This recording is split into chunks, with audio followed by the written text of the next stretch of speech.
Dear students, आज हम लोग डिस्कस करेंगे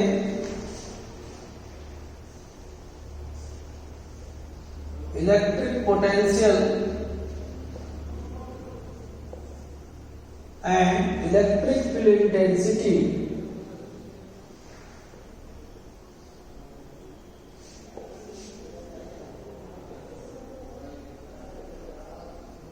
at a point due to uniformly charged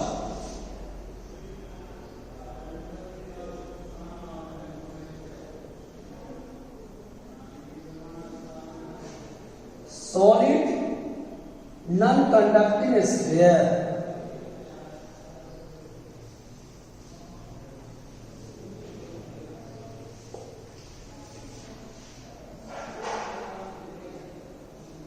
uniformly charge non conducting sphere के कारण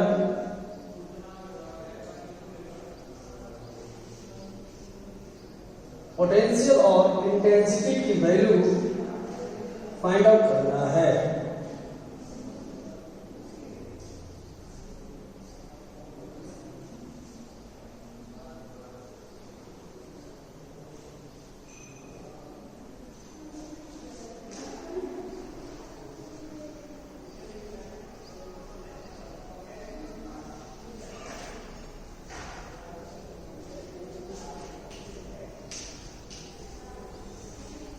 Radius R,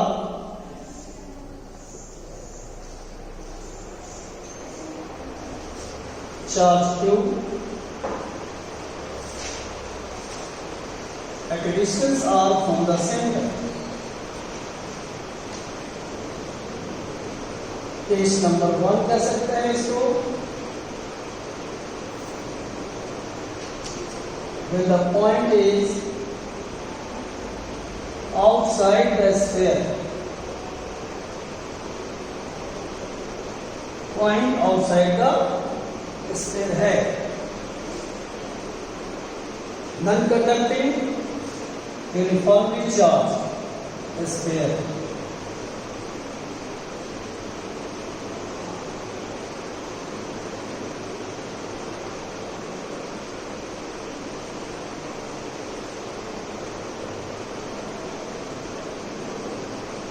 इसके कारण पॉइंट बी पे पोटेंशियल और इंटेंसिटी की वैल्यू फाइंड आउट करना है।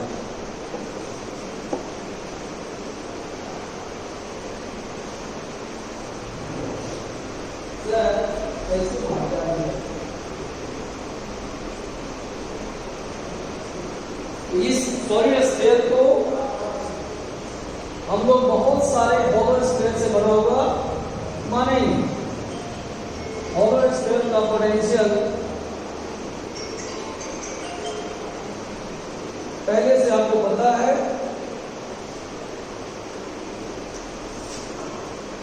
बाहर वाले पॉइंट पे वही होता है जो होता है ड्यू टू पॉइंट चार्ज। हम लोग इस होलो स्फीयर को बहुत सारे सॉलिड स्फीयर को बहुत सारे होलो स्फीयर से बना हुआ मानेंगे।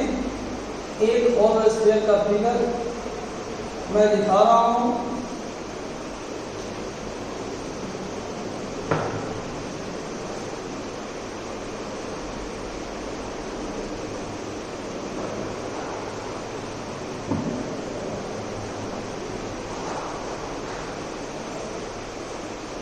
Radius x and thickness, radius x मान लिया इसका और थिकनेस मान लिया dx। यह कहोगे इमेजिनरी होलो स्फीयर।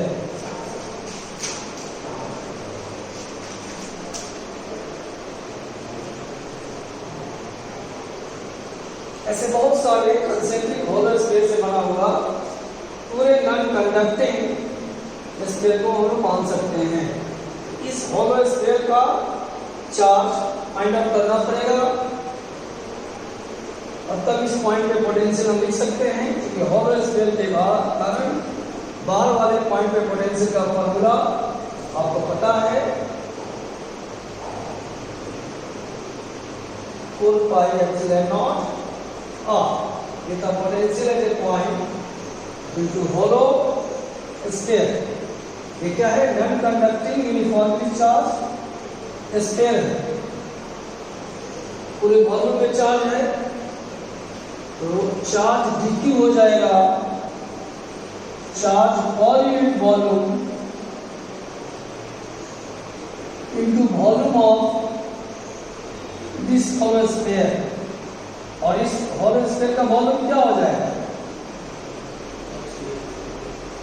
इस dx थिकनेस का जो hollow sphere है इसकी वॉल्यूम की बात की जा रही है, तो ये होगा area into thickness.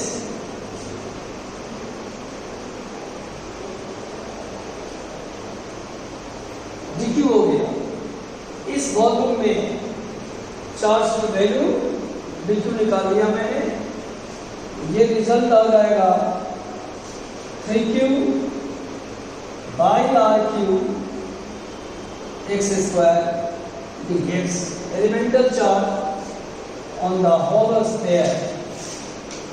Imaginary hollow sphere पे चार्ज मालूम हो गया, तो पोटेंशियल हो जाएगा dq 4 pi epsilon naught r, क्योंकि इसके सेंटर से पॉइंट बी का डिस्टेंस है।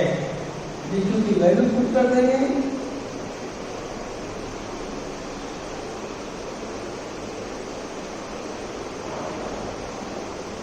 ये हो गया potential due to hollow sphere.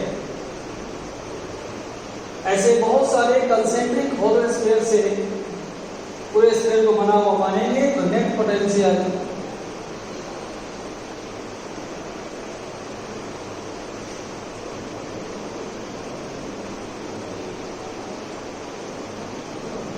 Range 0 to r हो जाएगा।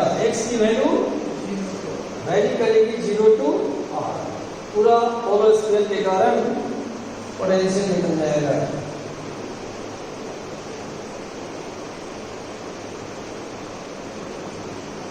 यहाँ इंटीग्रल होगा x³ बाई q 0 से r, dv का v हो गया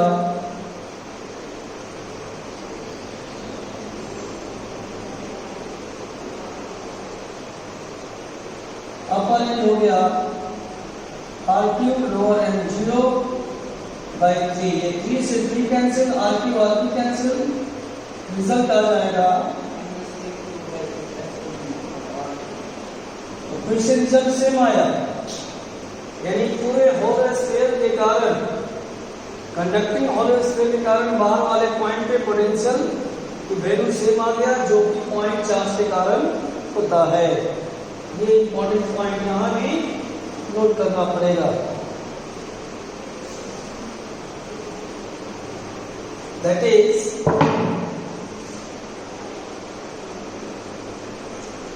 for outsider point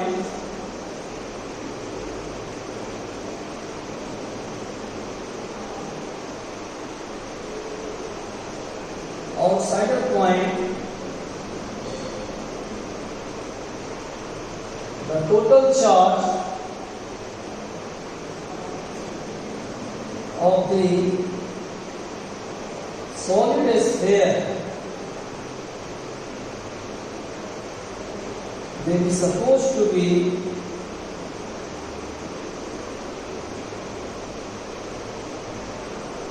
point charge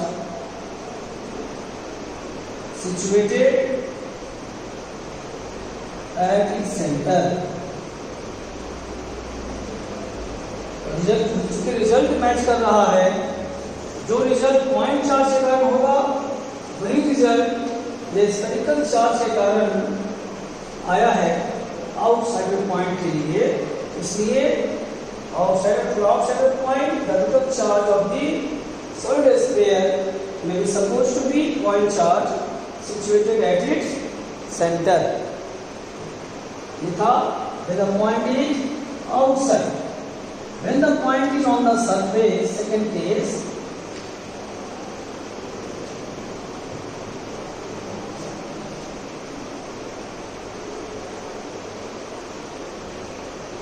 when the point is on the surface. On the surface के लिए कोई बड़ी बात नहीं है. इन दिस केस आप कहिएगा आर की वैल्यू बराबर हो जाएगा. पॉइंट बाहर था तो ये आर था, पॉइंट सरफेस पे होगा तो ये आर इस आर पे इक्वल होगा. That is potential. ये रिजल्ट आ जाएगा. आपको पता है इसी को डिफरेंशिएट करेंगे तो इंटेंसिटी आ जाएगा. V is equal to minus dV by dr. Surface के लिए डायरेक्ट ये रिजल्ट. अब बड़ी बात है कि अगर पॉइंट अंदर होगा तब हम लोग पोटेंशियल और उसके बाद इंटेंसिटी कैसे फाइंड आउट करेंगे. ये थोड़ा इंपॉर्टेंट केस है. दिक्कत होगा, जरूर पूछेगा कैसे कैसे हुआ. क्योंकि सेम रिजल्ट इलेक्ट्रोस्टैट में सॉरी ग्रेविटेशन में आपको सॉलिड स्फीयर के कारण बताया गया, निकाला गया है. मान लो जो बच्चा पढ़ा है उसके लिए रिपीट हो जाए. Case number 3, when the point is inside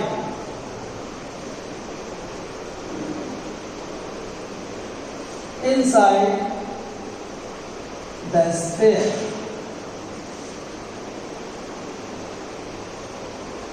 point inside the sphere है तब पोटेंशियल कैसे निकालेंगे.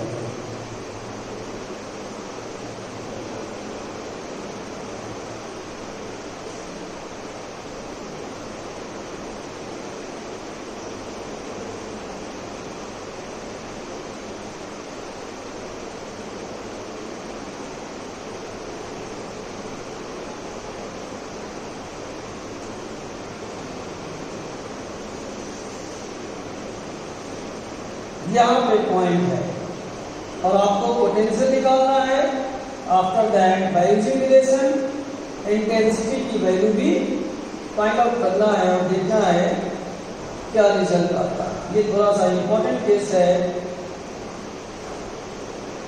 इसमें कैलकुलेशन थोड़ा ज़्यादा करना पड़ेगा.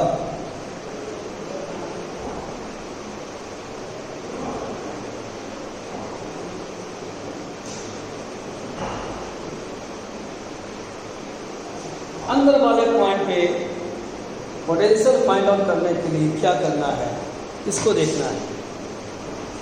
सेम काम किया गया है इलेक्ट्रोस्टैटिक्स में. देखिए जिस पॉइंट पे पोटेंशियल निकालना है उस डिस्टेंस को रेडियस मानते हुए स्फीयर के अंदर एक कंसेंट्रिक स्फीयर हम लोग ड्रा करेंगे. यहीं पे ध्यान लगाना है. ऐसा काम हो चुका है पहले चैप्टर था ग्रेविटेशन, फिर से कर रहे हैं. जिस डिस्टेंस पे पोटेंशियल निकालना है उस डिस्टेंस को रेडियस लेते हुए एक और कंसेंट्रिक स्फीयर, और इस पूरे स्फीयर को हम लोग दो पार्ट में डिवाइड कर दें.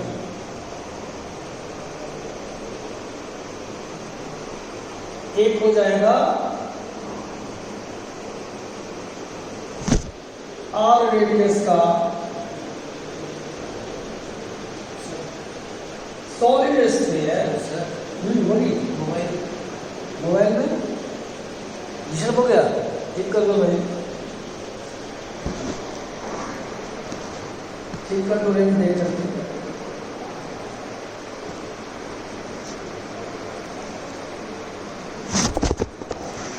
ऐसे क्यों रखा है कि 12 बज जाती है. इसको लगा दो क्या.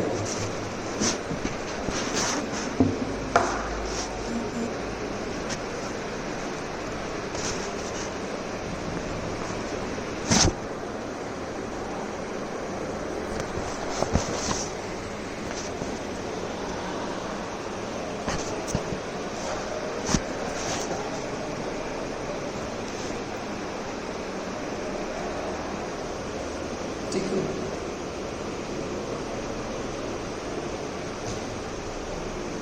स्मॉल रेडियस का सॉलिड स्फीयर प्लस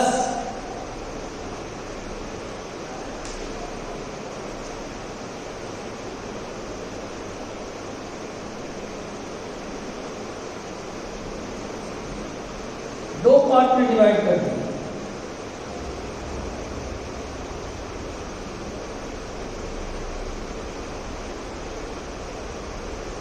ये हॉलो स्फीयर हो जाएगा, इसको हम कहेंगे थिक हॉलो स्फीयर। बहुत सारे कंसेंट्रिक हॉलो स्फीयर से बना होगा, इसको भी हम लोग मान सकते हैं। मैंने गिवन चार्ज सॉलिड स्फीयर को दो पार्ट में डिवाइड कर दिया, पूरे कंप्लीट स्फीयर दो पार्ट में डिवाइड कर दिया। आर रेडियस का सॉलिड स्फीयर और remaining part thick hollow sphere. हमें निकालना है पोटेंशियल पॉइंट पी का, potential of the point P. तो इसके कारण पोटेंशियल निकालेंगे, फिर इसके कारण पोटेंशियल निकालेंगे और फिर दोनों को ऐड कर देंगे। Let V1 and V2 are the values of electric potential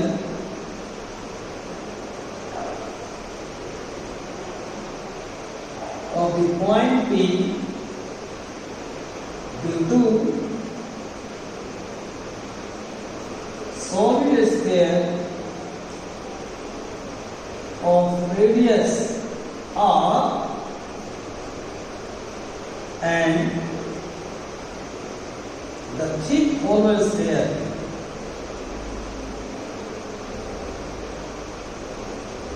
of inner and outer radii r and r. Given V2 or the values of electric potential of the point P due to solid sphere of radius r and the thick hollow sphere of inner and outer radii r and r. Then net potential of the point P will be V1 plus V2। ये net potential हो जाएगा internal point P का।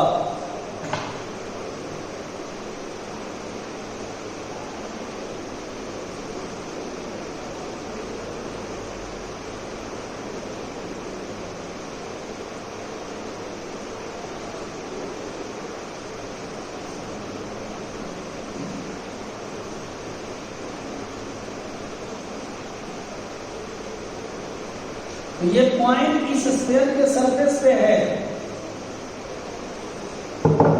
ये point इस sphere के surface पे है, तो इसका पोटेंशियल हो जाएगा इस पे चार्ज हो जाएगा, चार्ज हो जाएगा, ये हो जाएगा तुम्हारा Q।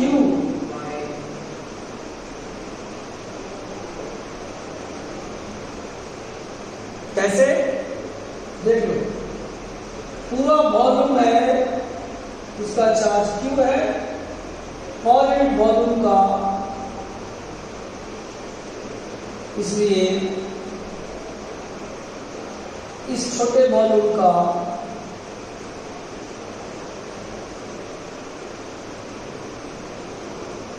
इसलिए Q की वैल्यू Q बाई, हो गया क्लियर? ये रिजल्ट आएगा।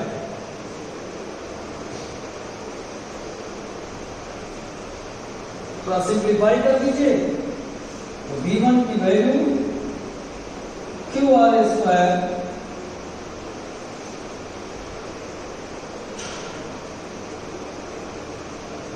Four pi epsilon not R cube अब इसके कारण निकालेंगे पी पॉइंट पे और तब दोनों का रिजल्ट ऐड करेंगे, नेट पोटेंशियल इंटरनल पॉइंट पे आ जाएगा। और कैसे इसको हम लोग रिलेट करेंगे ग्रेविटेशन से, वहाँ भी ऐसा बताया गया था, केवल वहाँ पे अट्रैक्शन था ड्यू टू चार्ज मास, और यहाँ है ड्यू टू चार्ज। इसको कैसे निकालेंगे सोचो तो, ये थिक हॉलो स्फीयर है और पी पे पोटेंशियल निकालना है, तो एक x radius and DS thickness का एक hollow sphere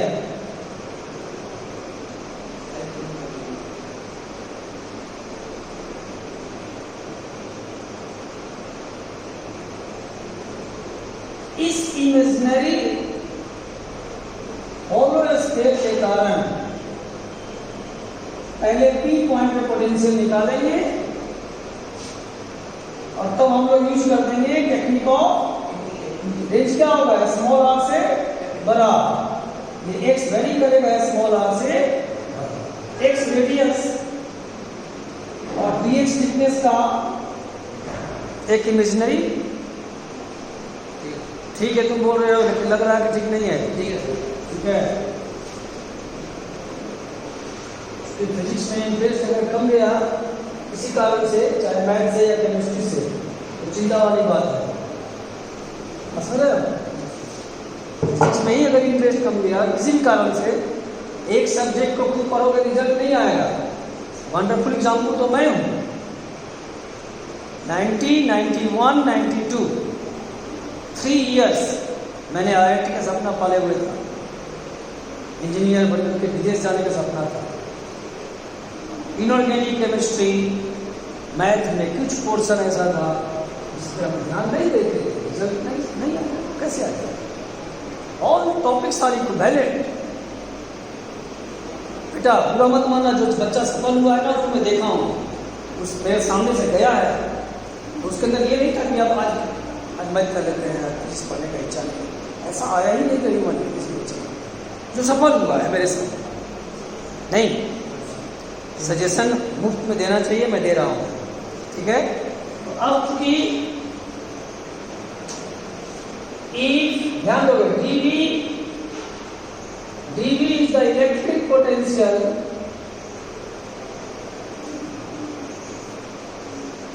of the point P due to the imaginary hollow sphere of radius x and thickness, then अब बताओ dV का वैल्यू क्या होना चाहिए? अगर इस पे चार्ज मैंने d2 मान लिया, तो P पॉइंट पे पोटेंशियल क्या होना चाहिए? dV। देखिए यहां पे दिमाग लगाना पड़ेगा। इस हॉलो स्फेरिकल चार्ज के कारण यहां का पोटेंशियल क्या होगा, ये बड़ी बात है। स्फेरिकल चार्ज पे मैंने कई लोगों को परेशान देखा है,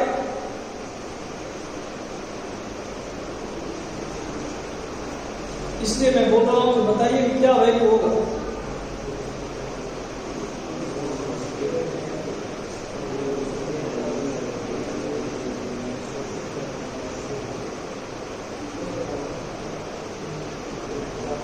मैं लिख रहा हूं फॉर्मूला, -dq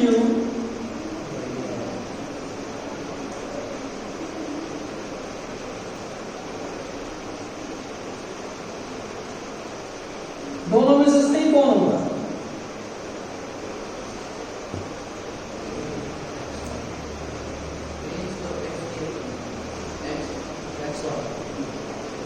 क्यों? आपने कहा ये सही होगा, क्यों? बेटा ध्यान दो, ये पॉइंट P इस होलो स्फीयर के अंदर है।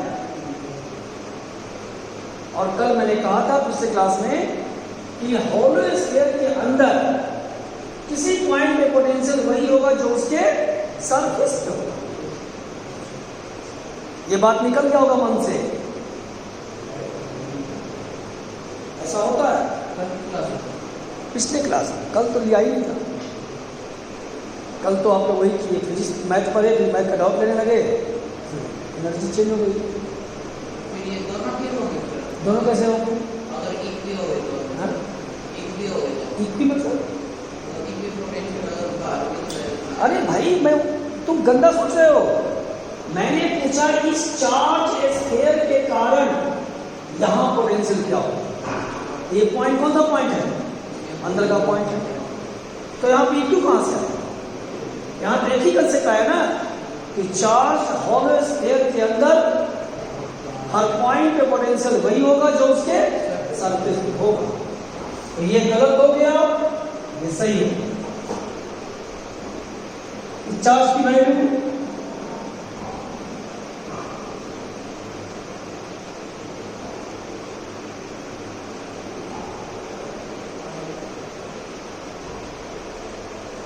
सही है। Charge volume into volume.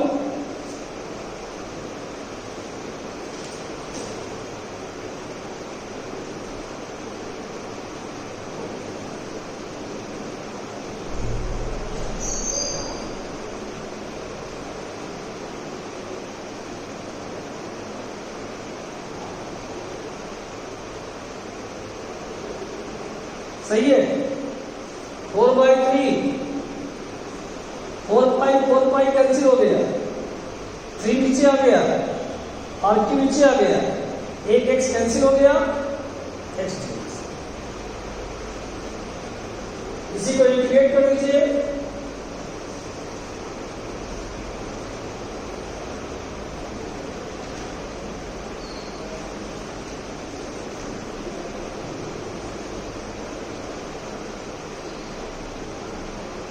Range small और से बड़ा, ये क्या हो जाएगा? V2। ये हमारा क्या है? V2 है। थिक होलो स्फीयर के कारण पोटेंशियल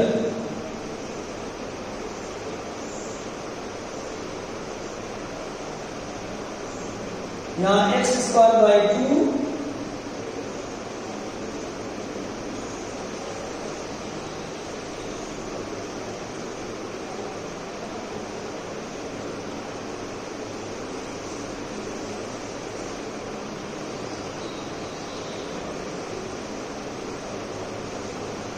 ये हो गया V2।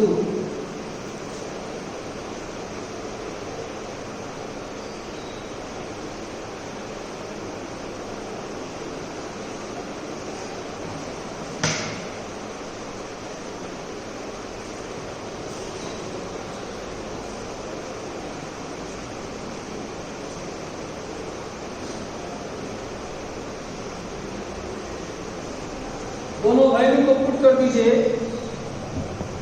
From 1 B at P पहला लाइन पे कितना आएगा?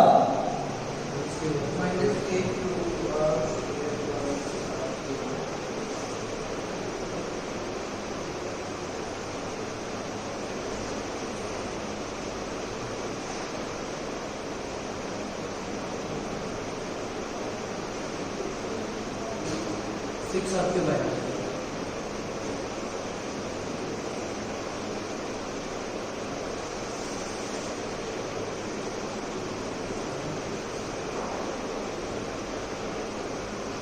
कॉमन हो रहा है सर। 3 की जगह 6 आएगा। 3 है ना, क्या दिक्कत है? 6 आएगा।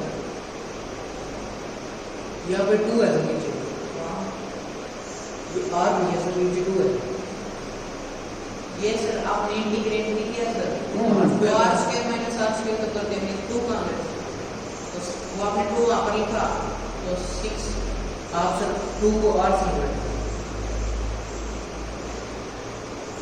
आपने वहाँ पर आगे लिख दिया सर, वो 2 था सर। वहाँ पर लिखा, नीचे से लास्ट ईयर यहाँ पर लिखा, अच्छा यहाँ पे नहीं लिखा, यहाँ अंदर है ना।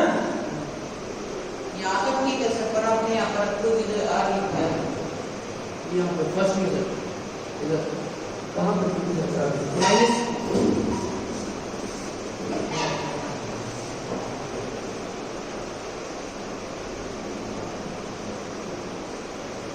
गड़बड़ नहीं हुआ है क्या? नहीं सर, सही है। Yes sir. चलो कॉमन लेते हैं, देखते हैं क्या होगा।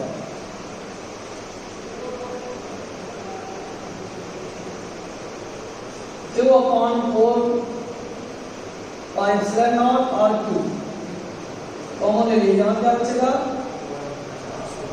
R स्क्वायर, और यहाँ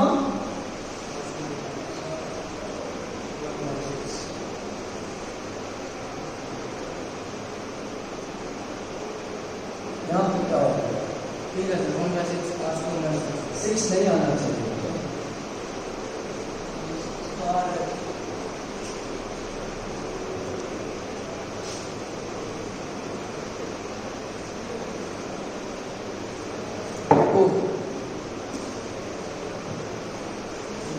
सिक्स नहीं आएगा, कई बार किया हुआ है ना।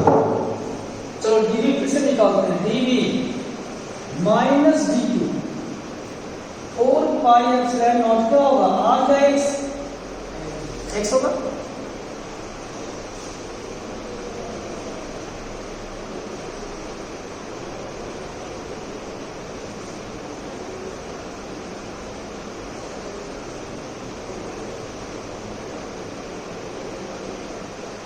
यही था, सही है। पूरे वॉल्यूम का charge Q upon 4/3 I R का Q 4 pi x square dx। तो इसका आंसर आएगा माइनस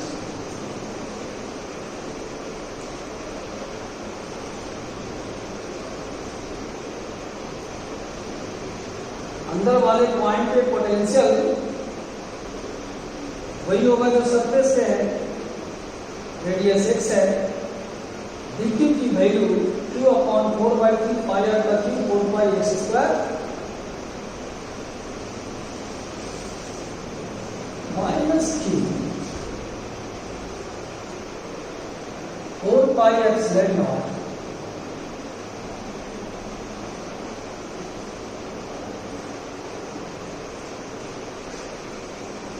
ये 3 कहाँ जाएगा, ऊपर या नीचे? ये तो सर ऊपर जाएगा। तो यही मिस्टेक हुआ था।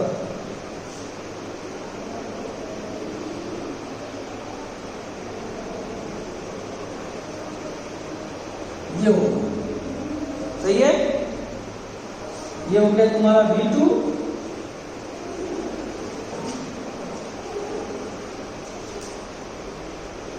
X square by 2 R square.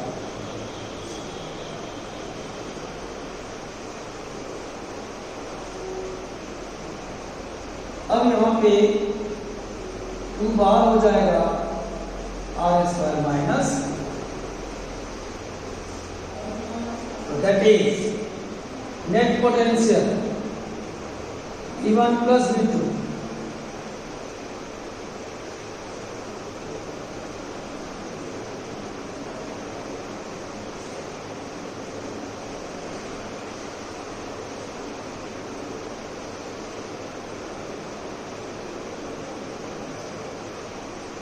दोनों वैल्यू पुट कर दिया,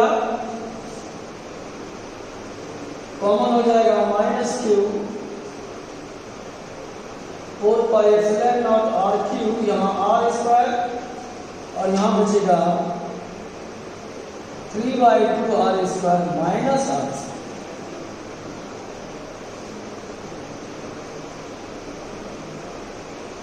सिंप्लीफाई कीजिएगा,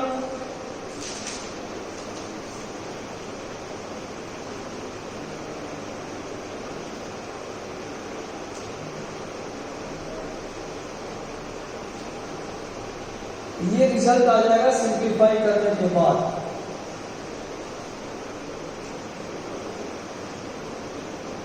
फाइनल रिजल्ट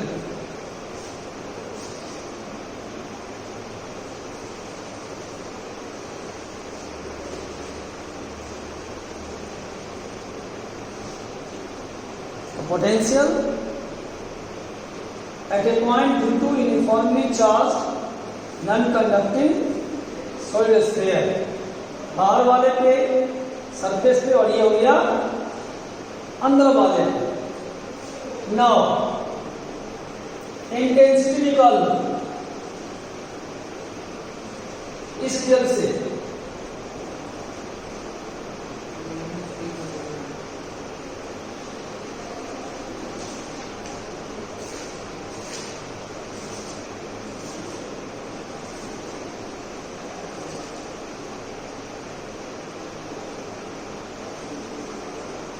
जब डिफरेंशिएट करेंगे इसका 0 हो जाएगा, 2r, 2 से 2 कैंसिल हो जाएगा,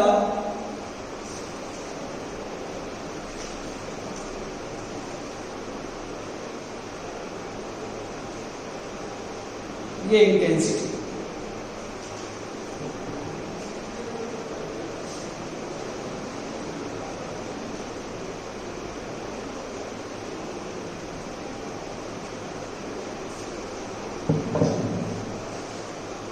पिक्टोरियल रिप्रेजेंटेशन,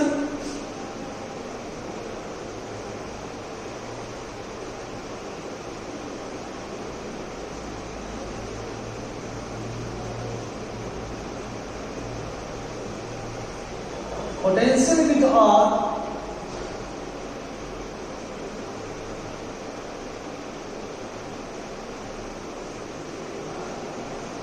ये ग्राफ पोटेंशियल का हो जाएगा।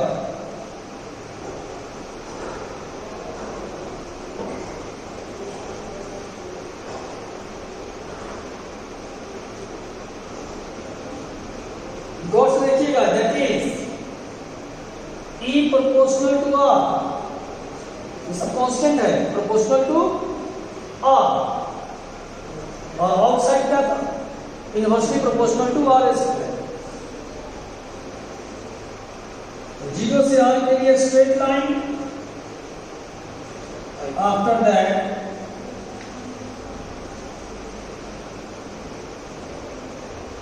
ये दोनों हो गया pictorial representation of variation of potential intensity with distance. Potential at the centre क्या होगा,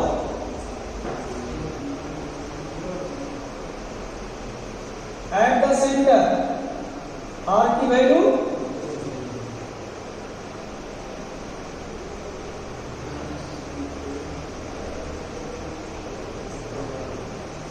ये हो गया पोटेंशियल। इंटेंसिटी क्या होगा एट द सेंटर पे,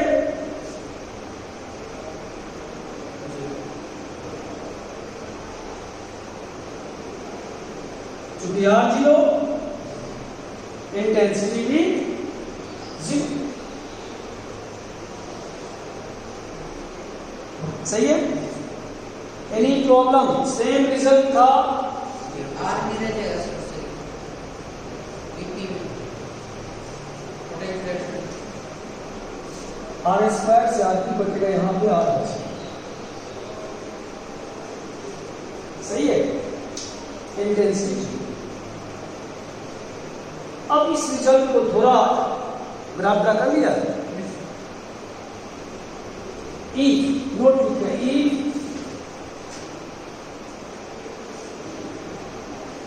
rho is the volume charge density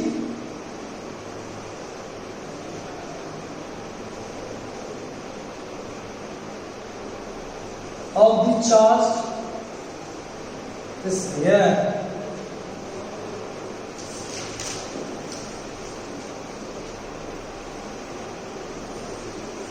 तो Q क्या होगा,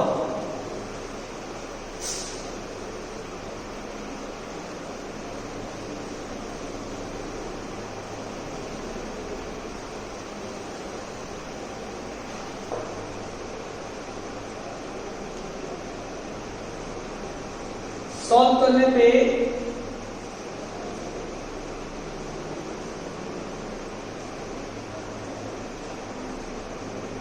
वेक्टर फॉर्म में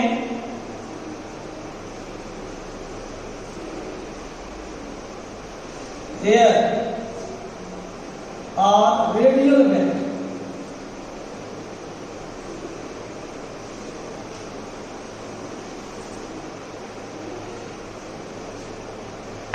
सरफेस चार्ज डेंसिटी के फॉर्म में ये जवाब।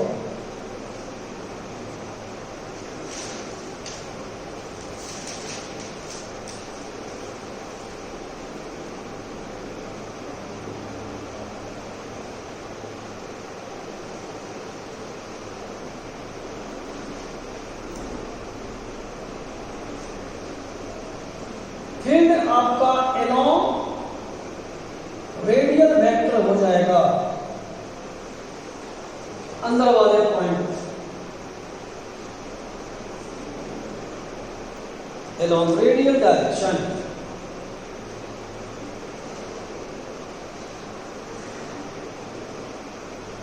कोई दिक्कत नहीं होना चाहिए। यहां पे Q की value density into volume put कर दिया, तब ये रिजल्ट आया। फील्ड का डायरेक्शन एवरी पॉइंट में रेडियल। अब एक नोट पॉइंट बड़ा इंपॉर्टेंट है, electric field intensity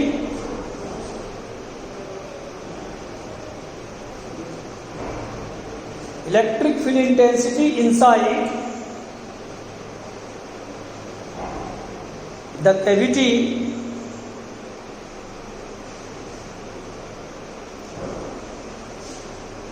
made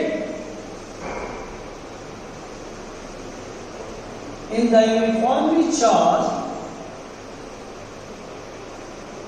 non-conducting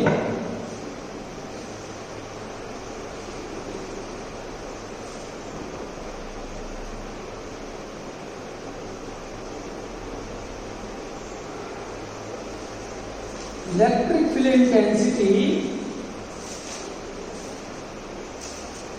inside the cavity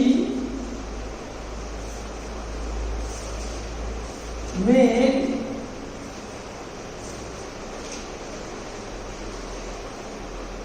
in the uniformly charged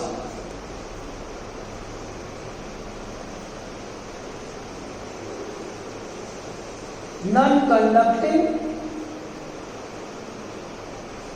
solid sphere।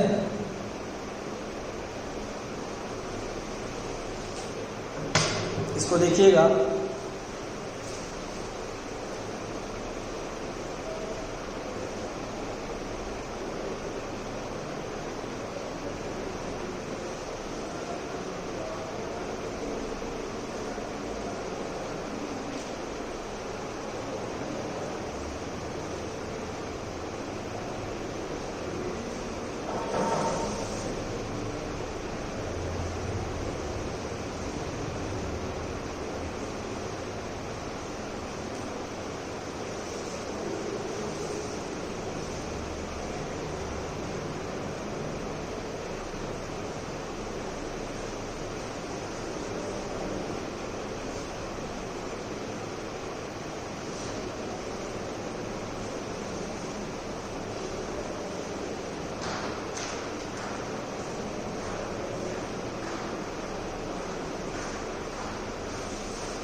देखिए non conducting uniformly charge sphere है, इसके अंदर कैविटी है,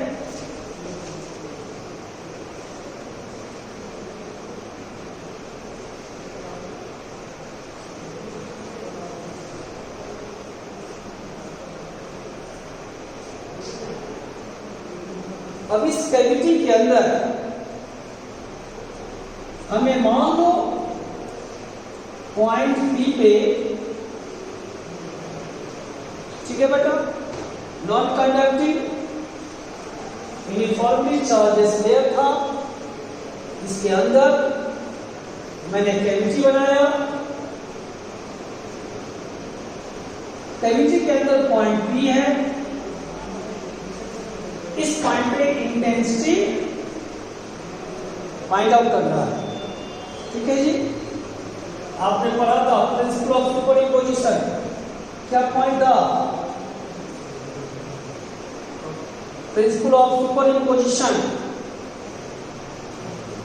कूलम्ब्स लॉ में एक पॉइंट दिया गया है कि अगर बहुत सारे पॉइंट चार्ज हैं मीडियम में, तो किसी पॉइंट पे नेट इलेक्ट्रिक फोर्स सारे इंडिविजुअल चार्ज के कारण इलेक्ट्रिक फोर्स का वेक्टर सम होगा।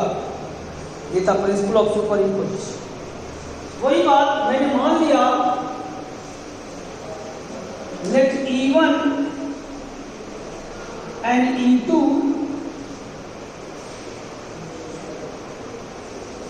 are the values of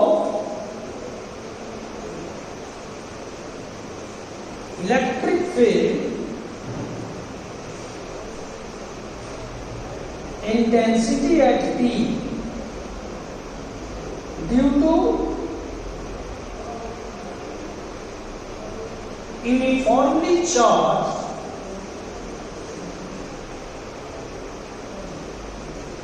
non-conducting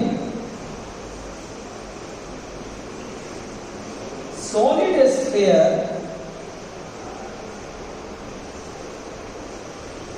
of radius r and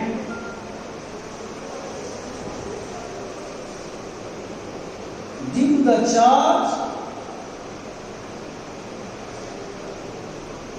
present in the cavity, then according to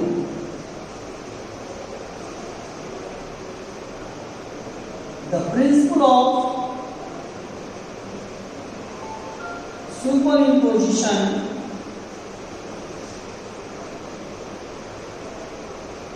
electric field intensity at P will be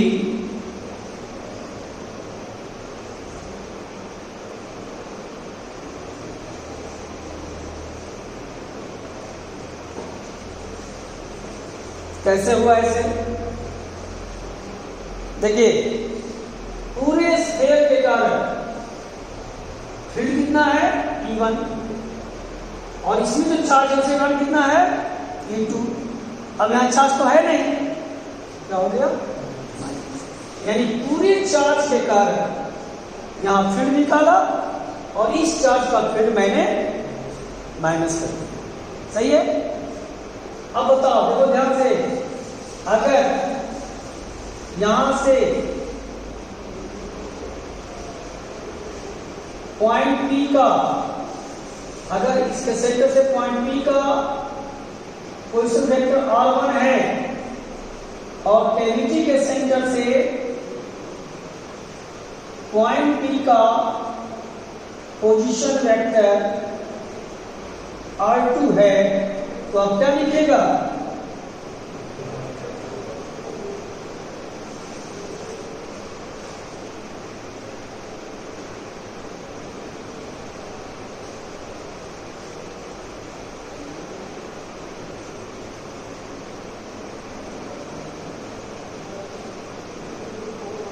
सही है? अब देखो यहां पे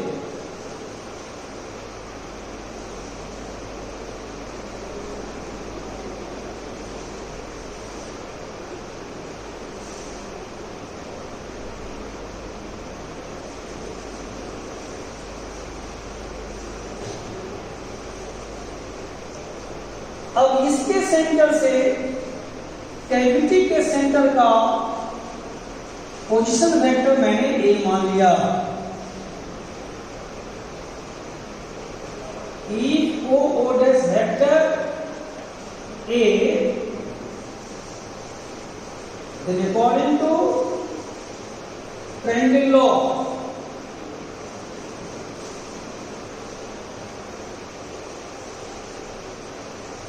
triangle law of vector addition क्या लिखेगा? a प्लस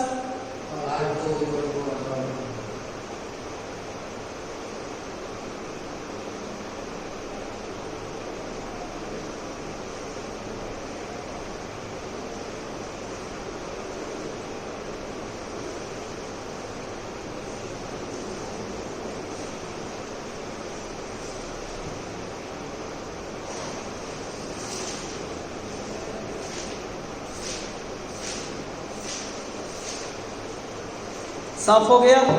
क्या साफ हुआ? तुम बताओ, इस रिजल्ट से क्या मिल रहा है इंफॉर्मेशन? क्वेश्चन में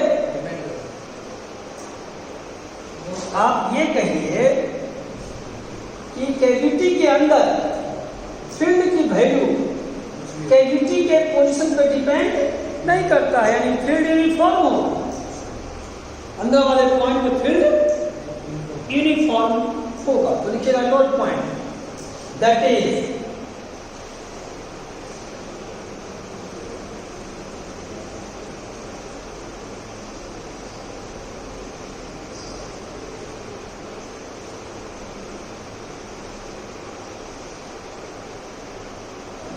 electric field intensity at any internal point of the cavity made inside non-conducting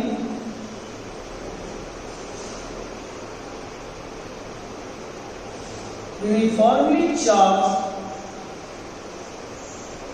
sphere believing uniform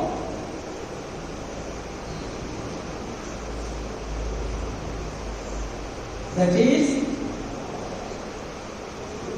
does not depends upon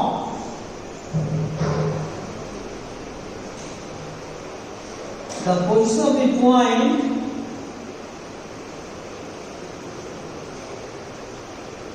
inside cavity.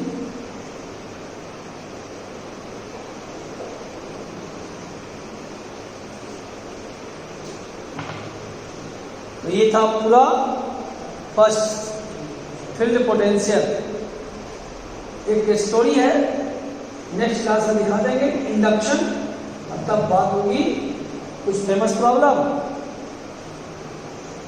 जो मार्केट में है वो दिखा देंगे, मुश्किल से 2 या 3 क्लास, और इसमें होगा field potential numerical point of view. Topics बचा है केवल एक induction, redistribution of free electron inside the conductor. ये था स्फेरिकल चार्ज पे ध्यान रखिएगा। पूरा इंडिया परेशान है इस टॉपिक्स पे। मुझे आज ही नहीं लगा, आज आपको फिजिक्स पढ़ने का मूड नहीं था, तो एनर्जी लेके आना पड़ता है ना बेटा। तो आप ठीक है सरकार के हमें खुश करना चाहते हैं, हमें खुश मत कीजिए। सब्जेक्ट एक को लेके नहीं चलना है। कल गलती हो गई, मैं थोड़ा सा नाश्ते के बाद सो गया और आप लोग क्लास के बाद डाउट लेते रहे। कल की बात यही ना, कल तो लगातार मैथ ही हुआ, जो भी था मैथ क्लास हुआ, उसके बाद डाउट होने लगा। ये गलत है। आपको फिजिक्स, केमिस्ट्री, मैथमेटिक्स या कम से कम 2 चैप्टर पर डे रिकॉर्डिंग होना है।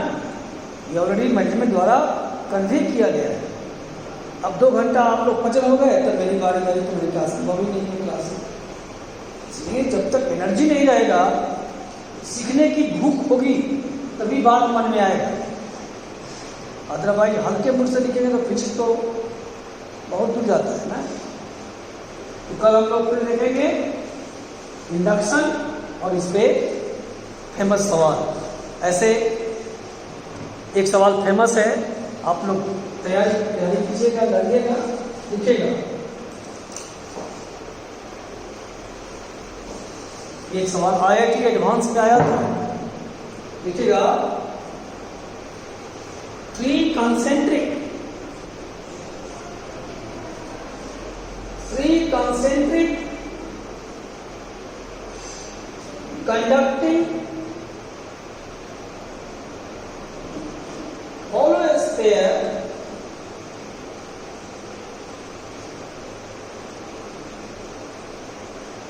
are uniformly charged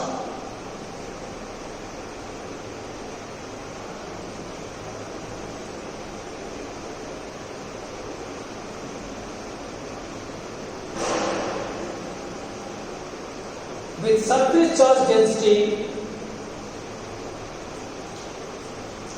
plus sigma, minus sigma and plus sigma respectively. Plus sigma, minus sigma and plus sigma respectively. एक सवाल पूरे स्फेरिकल चार्ज की सारी कहानी को जवाब दे देगा. Find electric potential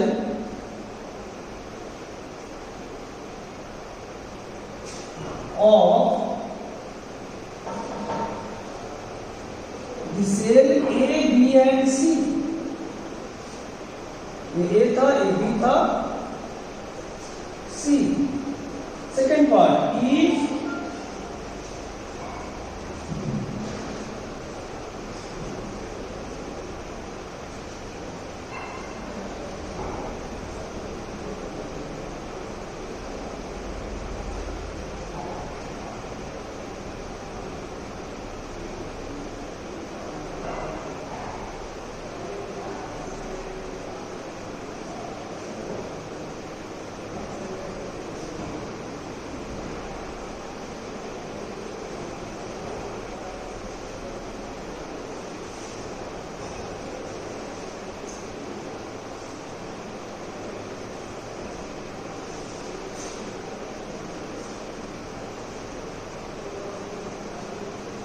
if the cell A connected with cell C by means of conducting wire, then find the relation between A, B and C.